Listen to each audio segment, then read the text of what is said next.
My YouTube channel again. So guys, in this video we will see Figma pricing plain explain.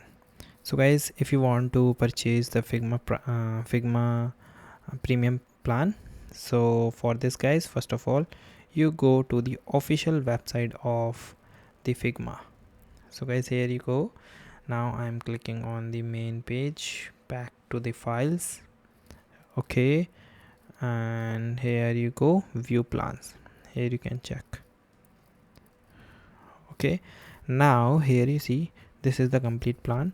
So you are get it for the monthly basis and also annually basis. If you are get it only annually, so you save up to 20%.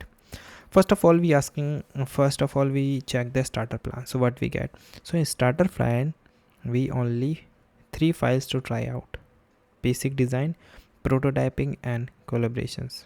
Okay, free but limited feature.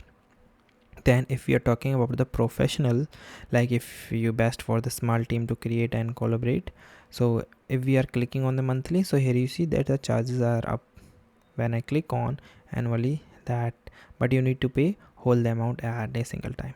And what you get in the professional, you get unlimited files and folder, advanced prototyping, a team-wide design library for the component variables and the modes, file hands-off tools like annotations, status and advanced inspection, and 300 AI credit months for full sheets. Okay, now if you are organization based, so best for the team who need a organization wide library and the easy admin control, so these are the packages. Okay, and centralized admin hub, organization where designing library, SCIM, file feature like branching and merging, code connect and the private plugins, and around 3,500 AI credits month for the sheets. So basically this is the complete guide of the plan of your Figma. So guys, thank you.